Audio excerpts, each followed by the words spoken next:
आकाशवाणी देहरादून से प्रस्तुत हैं प्रादेशिक समाचार। पहले मुख्य समाचार। केंद्रीय गृह मंत्री अमित शाह आज देहरादून में भारत तिब्बत सीमा पुलिस के 62वें स्थापना दिवस समारोह में शामिल हुए। कहा, सीमावर्ती क्षेत्रों की सुरक्षा में आईटीबीपी की महत्वपूर्ण भूमिका। केंद्र ने डिजिटल दौर में सरकार की अधिक पहुंच के लिए व्यापक डिजिटल विज्ञापन नीति 2023 को स्वीकृति दी। प्रदेश भर में धनतेरस की धूम, लोगों ने जमकर की खरीदारी। और प्रदेश में सुबह से बादल छाए हुए हैं। मौसम विभाग ने देहरादून समेत राज्य के कुछ जिलों में बारिश का येलो अलर्ट जारी किया है।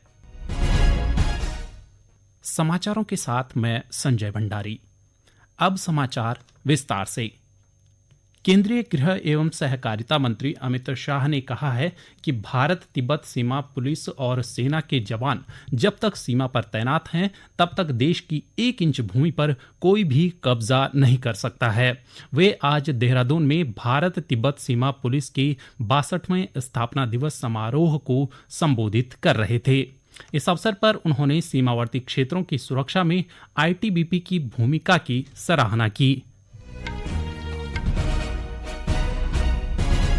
7,516 किलोमीटर की तट रेखा है इस देश की और 15,000 किलोमीटर से अधिक भूमि सीमा है। अटल जी जब देश के प्रधानमंत्री थे, हमने तय किया था कि एक सीमा एक बल, इस सिद्धांत के अनुसार कार्य विभाजन किया था, जिसका बहुत अच्छा परिणाम मिला है। हमारी भू सीमा 7 देशों के साथ हम साझा करते हैं और हिमालय सीमा के रक्षक की जिम्मेदारी आईटीबीपी पर है, हमारे हिमवीरों पर है। और मुझे फक्र है हमारे हिमवीरों पर कि सीमा सुरक्षा में सबसे कठिन से कठिन क्षेत्र आपके पास है और सबसे अच्छे तरीके से अगर सीमा सुरक्षा किसी ने किया है तो हमारे हिमवीरों ने। गृह मंत्री ने देश की सुरक्षा के लिए सीमावर्ती क्षेत्रों का उल्लेख करते हुए कहा कि वर्ष 2014 तक भारत चीन सीमा पर औसतन 4,000 करोड़ रुपए का वार्षिक व्यय होता था, लेकिन पिछले 9 वर्ष में यह बढ़कर 12,340 करोड़ रुपए हो गया है। सीमावर्ती गांव के विकास पर बल देते हुए गृह मंत्री ने कहा कि प्रधानमंत्री नरेंद्र मोदी के नेतृत्व में केंद्र सरकार ने वाइब्रेंट विलेज योजना शुरू की है ताकि सीमावर्ती गांव से पलायन रोका जा सके। इस योजना के तहत सरकार ने बिजली, सड़क, रोजगार, शिक्षा और स्वास्थ्य के लिए 4,800 करोड़ रुपए का बजट दिया है। उन्होंने कहा कि देश की 168 गांवों की सड़कों का डीपीआर तैयार हो चुका है और जल्द ही ये सभी गांव सड़क, बिजली, दूरसंचार और स्वास्थ्य सुविधाओं से जुड़ेंगे। गृह मंत्री ने बताया कि पिछले 9 सालों में देश की आंतरिक सुरक्षा की स्थिति में ढेर सारा बदलाव हुआ है। जम्मू कश्मीर में 370 समाप्त करने के बाद आतंकवाद को पूरी तरह से काबू करने में देश को सफलता मिली है। इसके साथ ही वामपंथी उग्रवाद की घटनाओं में भी 80% की कमी दर्ज की गई। इस अवसर पर उन्होंने आईटीबीपी के पदक विजेता अधिकारियों और विजेता बटालियनों को पदक और ट्रॉफियां प्रदान की। सूचना और प्रसारण मंत्रालय ने डिजिटल विज्ञापन नीति 2023 को मंजूरी दे दी है, जिससे सरकार की विज्ञापन शाखा केंद्रीय संचार ब्यूरो को डिजिटल मीडिया पर प्रचार तंत्र को मजबूत करने में मदद मिलेगी। यह नीति केंद्र सरकार की विभिन्न योजनाओं, कार्यक्रमों और नीतियों के प्रचार प्रसार से जागरूकता फैलाने के केंद्रीय संचार ब्यूरो के मिशन में महत्वपूर्ण कदम साबित होगी। Tehri hydro development corporation limited THDC ने कर्नाटक में नवीकरणीय ऊर्जा परियोजनाओं के विकास के लिए बेंगलोर में केपीसीएल और केआरईडीएल के साथ समझौता ज्ञापन पर हस्ताक्षर किए। यह जानकारी देते हुए कॉरपोरेट संचार के अपर महाप्रबंधक डॉक्टर एएन त्रिपाठी ने बताया कि इस सहयोगात्मक प्रयासों में विभिन्न प्रकार की परियोजनाओं का विकास शामिल है। डॉक्टर त्रिपाठी ने बताया कि टीएचडीसी आईएल 1,587 मेगावाट की संस्थापित क्षमता के साथ देश के प्रमुख बिजली उत्पादकों में से एक है, जिसका श्रेय इसकी प्रचालन परियोजनाओं को जाता है। राज्य आंदोलनकारियों और उनके आश्रितों को राजकीय सेवाओं में 10% क्षैतिज आरक्षण देने का मसौदा तैयार कर लिया गया है। आरक्षण को लेकर गठित की गई प्रवर समिति ने विधानसभा अध्यक्ष ऋतु खंडूरी भूषण को रिपोर्ट सौंप दी है। कई दौर के मंथन के बाद 7 सदस्यीय समिति ने यह ड्राफ्ट तैयार किया है। समिति के अध्यक्ष व संसदीय कार्य मंत्री प्रेमचंद्र अग्रवाल ने कहा कि बिल को पास करने के लिए सरकार जल्द ही सदन का विशेष सत्र बुलाएगी। ये समाचार आप आकाशवाणी देहरादून से सुन रहे हैं। देश भर में आज धनतेरस का त्योहार श्रद्धा और हर्षोल्लास के साथ मनाया जा रहा है। दिवाली से 2 दिन पहले धनतेरस का त्योहार मनाया जाता है। इस दिन माता लक्ष्मी, कुबेर देवता और भगवान धनवंतरी की उपासना की जाती है। साथ ही इस दिन दीपदान का भी विशेष महत्व है।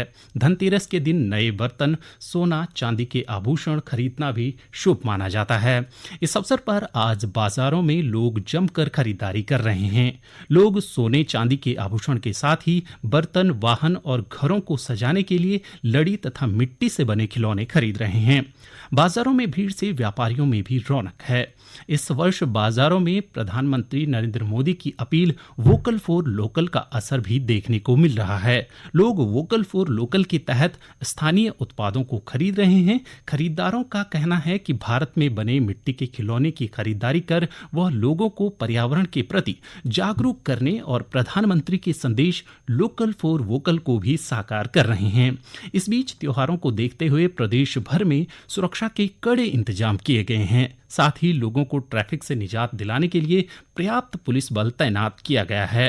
आकाशवाणी से बातचीत में हरिद्वार के वरिष्ठ पुलिस अधीक्षक प्रमेंद्र डोभाल ने कहा कि बाजारों में सुरक्षा व्यवस्था के पुख्ता इंतजाम किए गए हैं।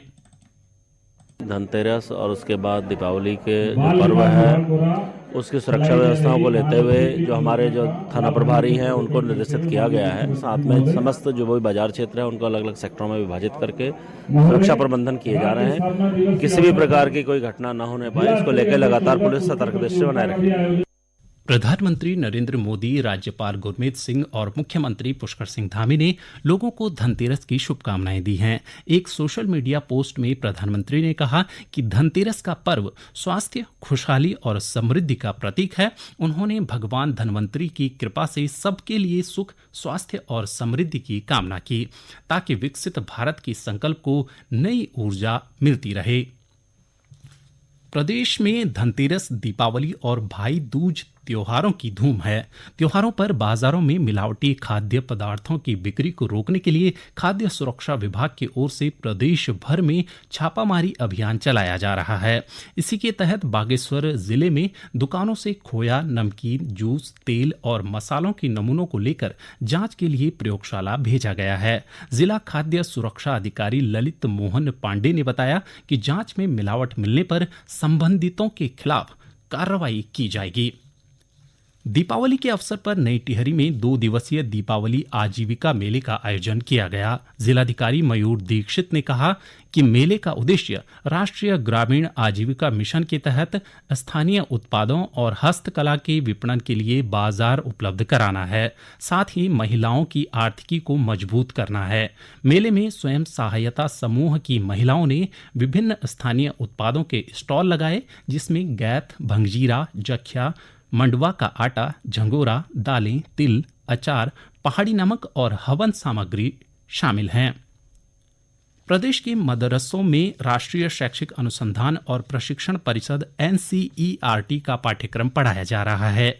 यह जानकारी देते हुए मदरसा बोर्ड के अध्यक्ष मुफ्ती समून कासमी ने बताया कि छात्र छात्राओं को उत्कृष्ट शिक्षा दी जा रही है। धार्मिक पाठ्यक्रम के संदर्भ में उन्होंने कहा कि NCERT पाठ्यक्रम के अलावा गैर मुस्लिम छात्रों को कोई भी इस्लामिक शिक्षा नहीं दी जाती।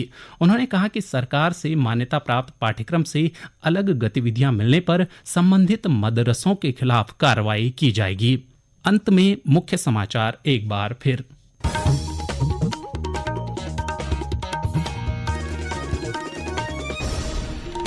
केंद्रीय गृह मंत्री अमित शाह आज देहरादून में भारत तिब्बत सीमा पुलिस के 62वें स्थापना दिवस समारोह में शामिल हुए। कहा, सीमावर्ती क्षेत्रों की सुरक्षा में ITBP की महत्वपूर्ण भूमिका। केंद्र ने डिजिटल दौर में सरकार की अधिक पहुंच के लिए व्यापक डिजिटल विज्ञापन नीति 2023 को स्वीकृति दी। प्रदेश भर में धनतेरस की धूम, लोगों ने जमकर की खरीदारी। और प्रदेश में सुबह से बादल छाए हुए हैं। मौसम विभाग ने देहरादून समेत राज्य के कुछ जिलों में बारिश का येलो अलर्ट जारी किया है। इसके साथ ही प्रादेशिक समाचार का ये बुलेटिन समाप्त हुआ। नमस्कार।